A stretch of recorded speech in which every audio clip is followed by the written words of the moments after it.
White Ant from Recognizing Blues by Herman Bosman. Yuri Stein was rubbing vigorously along the side of his counter with a rag soaked in paraffin. He was also saying things which afterwards, in calmer moments, he would no doubt regret. When his wife came into the voorkamer with a tin of Cooper's dip, Yuri Stein stopped using that sort of language and contented himself with observations of a general nature about the hardships of the life in the Mariku. All the same, they are wonderful creatures, those little white ants, the schoolmaster remarked. Among the books I brought here into the Mariku to read in my spare time is a book called The Soul of the White Ant. Actually, of course, the white ant is not a true ant at all. The right name for the white ant is Isoptera. Yuri Stein had another, shorter name for the white ant right on the tip of his tongue. And he started saying it too, only he remembered his wife's presence in time. And so he changed the word to something else. This isn't the first time the white ants got in behind your counter, Atnodir announced. The last time a lot of stamps you sold me had little holes eaten all around the edges.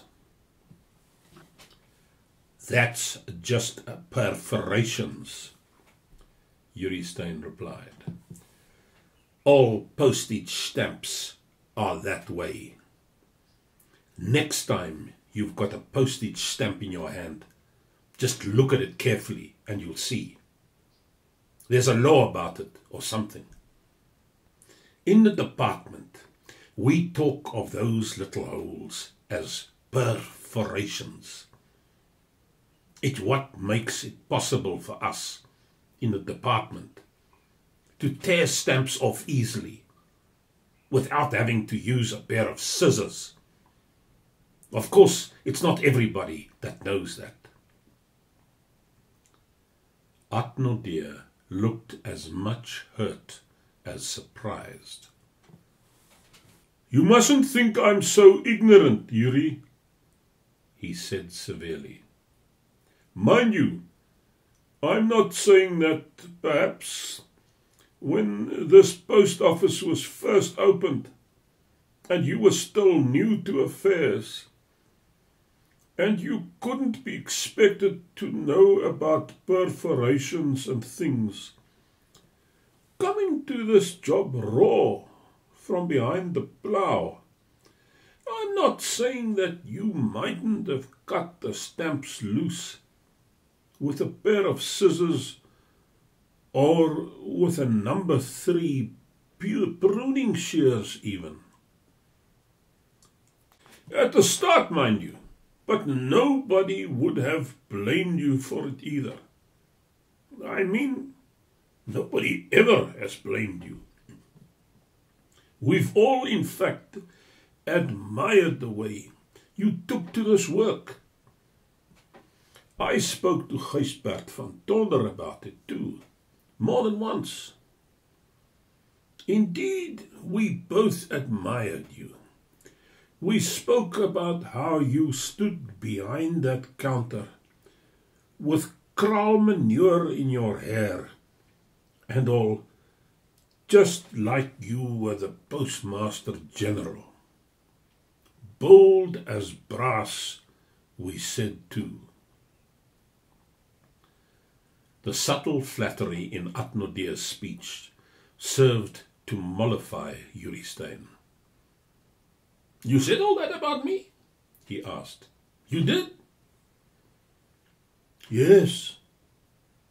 Atnodir proceeded smoothly.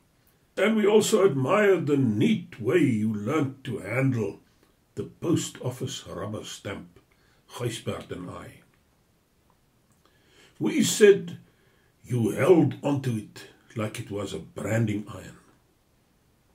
And we noticed how you would whistle too, just before bringing the rubber stamp down on a parcel, and how you would step aside afterwards, quickly, as though you half expected the parcel to jump up and poke you in the short ribs.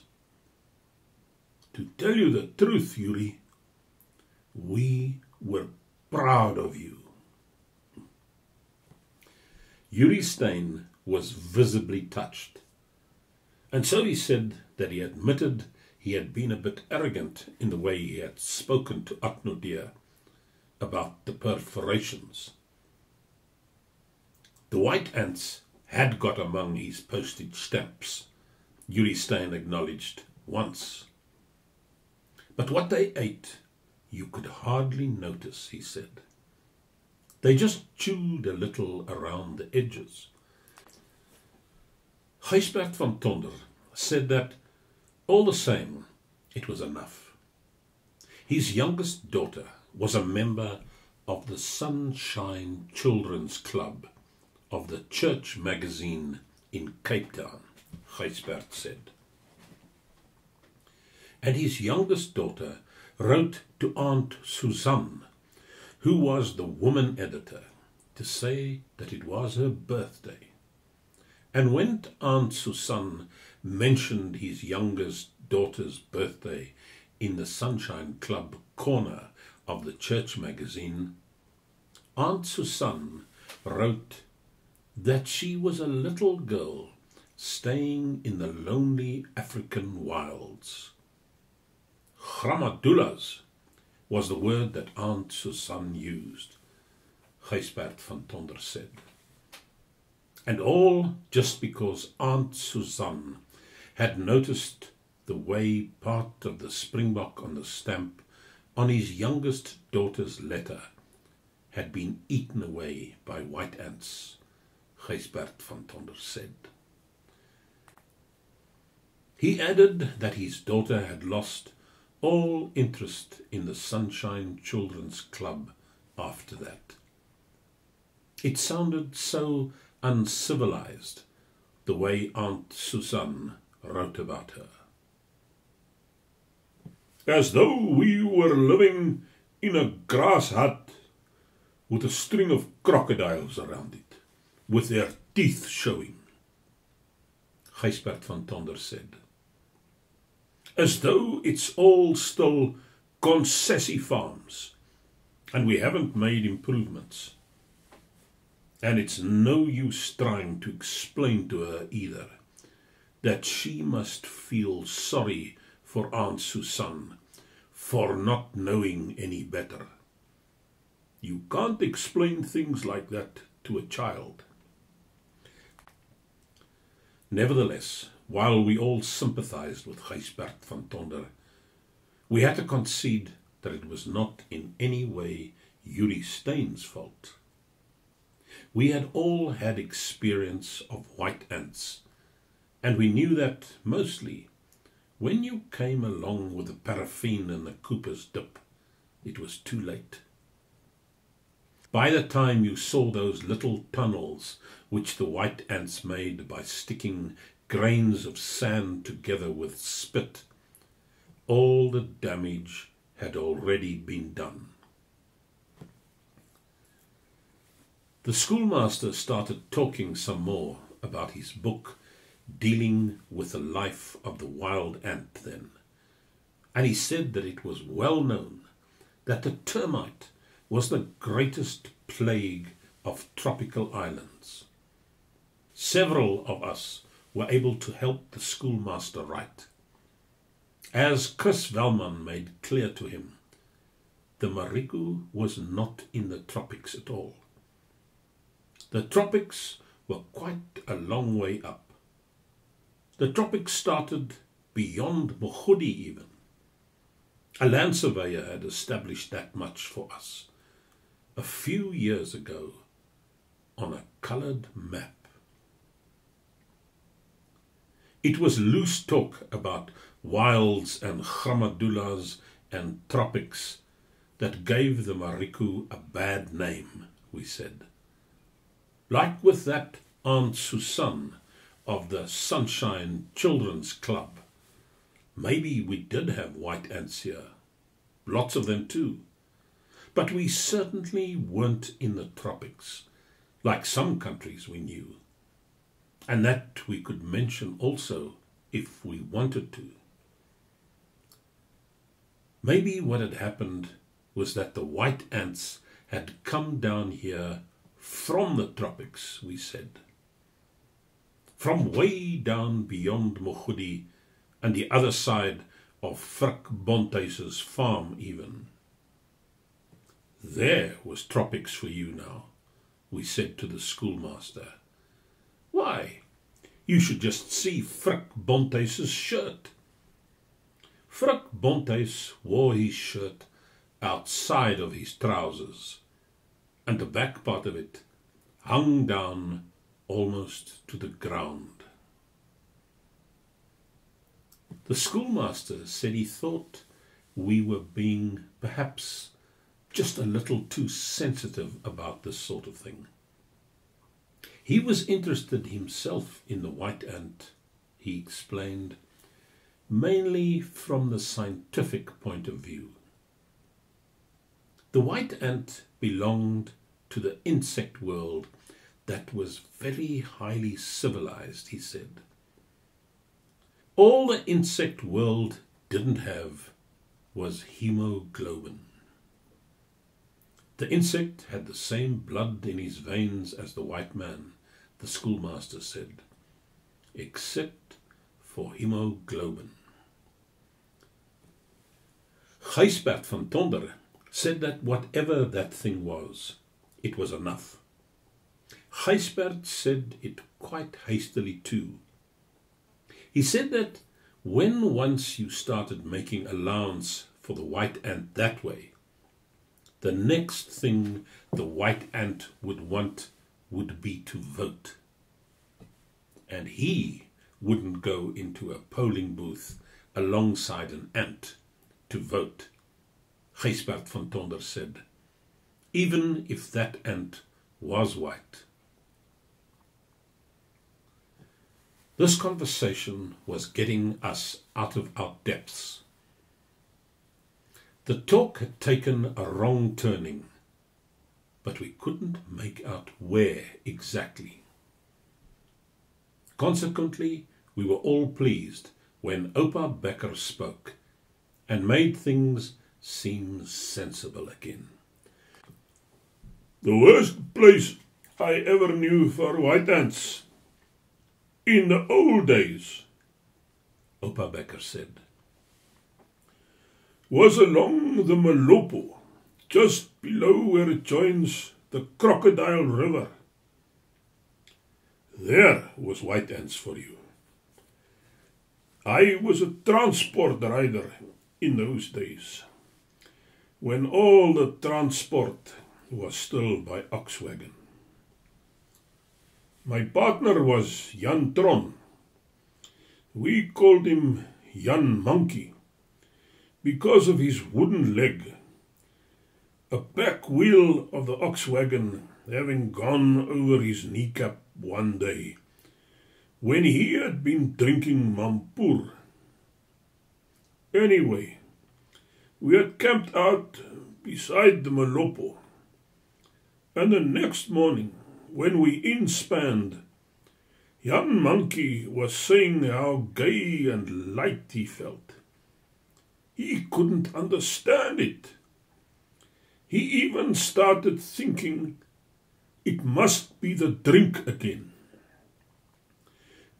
That was this time affecting him in quite a new way. We didn't know, of course, that it was because the white ants had hollowed out all of his wooden leg while he had lain asleep. And what was still more queer was that the wagon, when he inspanned it, also seemed surprisingly light. It didn't strike us what the reason for that was either, just then.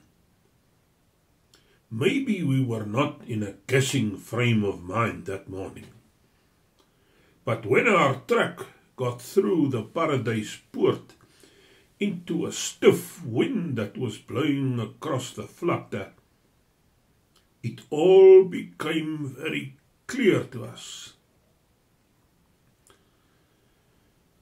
For the sudden cloud of dust that went up was not just dust from the road.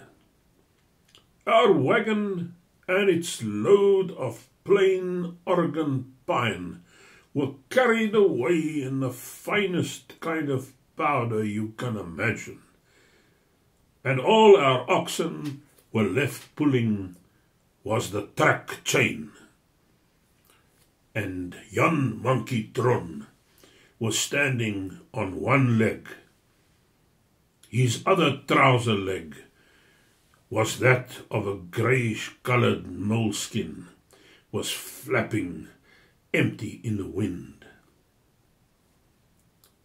Thus Oupa Becker's factual account of a straightforward Mariku incident of long ago, presenting the ways and characteristics of the termite in a positive light, restored us to a sense of current realities. But what are you supposed to do about white ants anyway? Johnny Kun asked after a while. Cooper's dip helps, of course, but there must be a more permanent way of getting rid of them, I'd imagine. It was then that we all turned to the schoolmaster again. What did it say in that book of his about the white ant, we asked him. Well, there was a chapter in his book on the destruction of termites, the schoolmaster said. At least there had been such a chapter. It was the last chapter in the book. But he had unfortunately left the book lying on his desk in the schoolroom over one weekend. And when he got back on Monday morning, there was a little tunnel running up his desk, and the pages dealing with how to exterminate the white ant had been eaten away.